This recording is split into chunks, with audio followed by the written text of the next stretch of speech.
Hi Gemini, welcome to Universe Tarot. आज मैं आप लोगों के लिए करूँगी नवंबर 2020 की फर्स्ट हाफ की general reading. This is not a love reading. Love reading के लिए आपको 1-2 दिन वेट करना होगा। जिन्होंने भी मेरे चैनल को सब्सक्राइब किया है, thank you thank you thank you so much. और अगर आपने चैनल को सब्सक्राइब नहीं किया है तो please do so and thanks in advance. अगर आप पर्सनल रीडिंग लेना चाहते हैं तो उसका इन्फॉर्मेशन डिस्क्रिप्शन बॉक्स में है। आप मुझे डेली अपडेट्स के लिए इंस्टाग्राम पे फॉलो भी कर सकते हैं।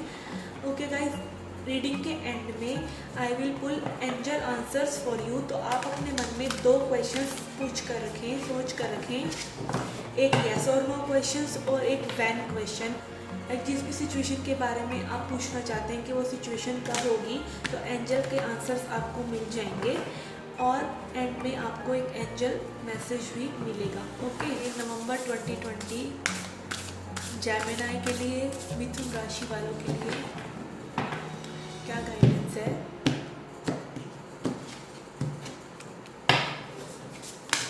Okay, your first card is she wolf, unleash the wild within. Water guardian, connect with your emotions. And mountain, stand in your ground. Okay Gemini, November first half में आपको कुछ ऐसे decisions, कुछ ऐसी चीज़ें हो सकती हैं, कुछ ऐसे सिचुएशंस आपके आसपास आ सकती हैं जिसमें आपको अपनी ही पावर में स्टैंड रहने की ज़रूरत है। आपको अपने वाइल्ड सेल्फ की, like something passionate is calling you. आपको पैशनेट डिसीजंस लेने पड़ सकते हैं, कुछ स्ट्रॉन्ग डिसीजन लेने पड़ सकते हैं और स्ट्रॉन्ग रहने की ज़रूरत है आपको इस टाइम फ्रेम में। और स्ट्रॉन्ग रहने के साथ साथ आपको अपने इमोशन से कनेक्ट करने की भी ज़रूरत है। आपके इमोशंस ही आपकी एक्चुअली स्पिरिचुअलिटी का मैप है।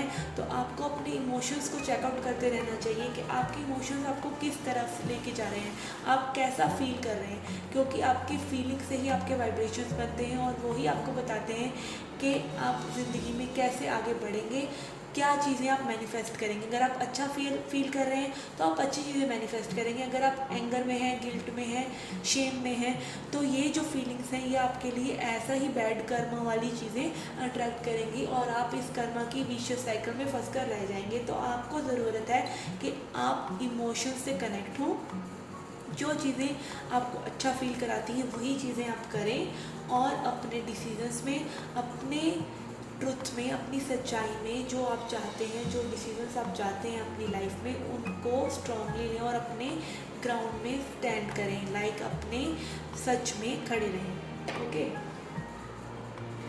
लेट्स सी टैरो का क्या गाइडेंस है आपके लिए, कैसी रहेगी आपकी स्पिरिचुअल हेल्थ इस टाइम फ्रेम में।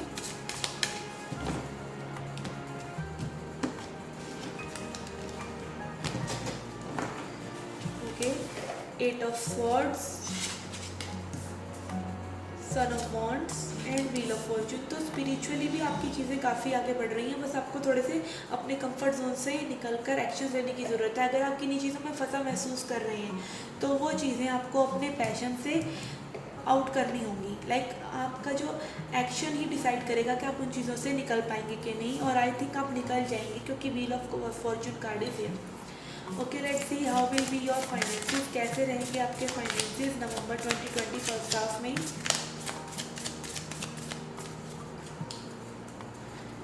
Okay, 5 of wands, star card which is wish fulfilment and high priestess.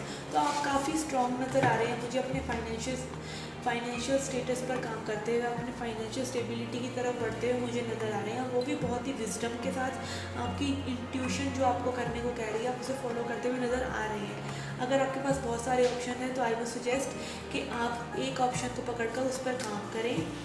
और अगर आपकी लिमिटिंग बिलीव्स हैं, आपके एनर्जी लाइक कभी पॉजिटिव हो जाती है, कभी नेगेटिव हो जाती है अपने फाइनेंसिस को लेके, तो आपको उसको फोकस करके अपने ड्रीम्स की तरफ लेकर पॉजिटिविटी से ही आगे बढ़ना चाहिए और अपनी सच्चाई के साथ ही रहना चाहिए। Okay, let's see how will be your health in November 2020। Okay, 3 of cups, 10 of swords and daughter of cups. अपनी हेल्थ के लिए भी आप मुझे एक्शंस लेते हुए नज़र आ रहे हैं। अगर आप स्टक थे, आपकी लाइक आप डिसीजंस नहीं ले पा रहे थे, तो वो जो चीज़ है वो ख़त्म हो रही है। लाइक प्रोक्रास्टिनेशन अगर आप कर रहे थे अपनी हेल्थ इश्यूज़ पर वर्क करने के लिए, तो वो डिज़ोल्व होते नज़र आ रहे हैं मुझे, और आप अपनी हेल्थ पर छोटे छोटे करके सही बट ये स्टेप्स लेते हुए नज़र आ रहे हैं। लेट्स सी चक्रा विजडम की तरफ से आपके लिए क्या गाइडेंस है, आपको क्या करना चाहिए इस टाइम फ्रेम में।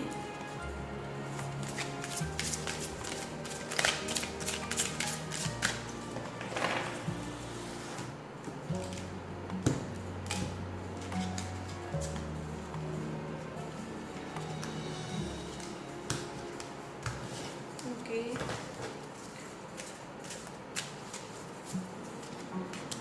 creation as Son of Wands card is here and wild within card is there. तो आपको अपने ऊपर फेथ रखते हुए, अपने ड्रीम्स पर फेथ रखते हुए, जो भी आप क्रिएट करना चाहते हैं, जिस भी चीज़ को आप मैनिफेस्ट कर रहे हैं, चाहे वो फाइनेंशियल अबंडेंस है, चाहे वो कोई भी सिचुएशन है जिसको आप मैनिफेस्ट करना चाह रहे हैं आपकी लाइफ में, तो आप अगर पॉजिटिव रहेंगे और फेथ रखेंगे तो वो चीज़ें आपके लिए ज़रूर सॉल्व होंगी। Let's see a self care message for you from the universe.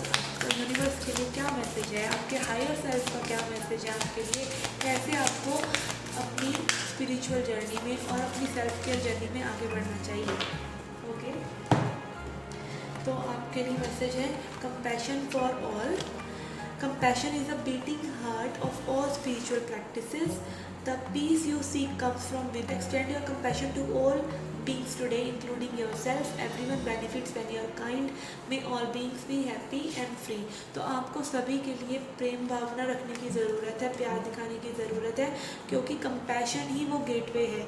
अगर आप सबको प्यार देते हैं, अपने आसपास की हर सिचुएशन में प्यार की भावना से अगर रहते हैं, तो आप जो भी चीज़ें अपनी लाइफ में लाना चाहते हैं वो बहुत ही आसानी से आ जाती हैं, बिकॉज यूनिवर्स हमें वो चीज़ें लौटाते हैं 10 गुना जो हम औरों को देते हैं। तो अगर आप औरों में प्यार बांट रहे हैं तो आपकी जो लविंग एनर्जी आप यूनिवर्स को दे रहे हैं तो वो खुशहाली बन के आपके पास वापस आएगी। Something bigger is on the way. तो आपके हैप्पी चेंजेस आते हुए नज़र आ रहे हैं हर सिचुएशन में। Allow your vision to expand and be open to the form it takes. You may discover that you were dreaming too small and that what seemed like an obstacle is actually pointing you in a better direction. The universe always has your back. तो इस card से जो कि wild within, unleash the wild within card है, and something is better coming for you. तो I think आपकी जो भी विशेज़ हैं वो बहुत ही सॉलिड तरीके से इस टाइम में कंप्लीट होने वाली हैं। अगर आप पहले स्टक थे तो S of pentacles and star card, तो दोनों ही चीज़ें दिखाती हैं कि आपकी लाइफ में चेंजेस आ रहे हैं, और इस टाइम में आपको सिर्फ उन चीज़ों पर ध्यान देने की ज़रूरत है जो कि आप लाइफ में क्रिएट करना चाहते हैं। नेगेटिविटी को कट आउट कर दीजिए, और जो आपकी सच्चाई है, जो आपके इमोशंस से चीज़ें कनेक्ट करती हैं, सिर्फ उन पर फोकस कीजिए। Okay, let's see your yes and no answers and when answers. जो भी मैंने आपको बोला था, आपने 2 क्वेश्चन जो भी अपने माइंड में रखे हैं उनके आंसर्स देखते हैं। ओके, अपने आप ही फेल हो गया, तो आपका मैसेज है no need to worry. Let's see your yes and no message and when message. Okay, when message में आंसर है within next few weeks. तो जिस भी चीज़ के बारे में आपने पूछा है कि वो चीज़ कब होगी, तो वो नेक्स्ट फ्यू वीक्स में होगी। ओके, यस और नो।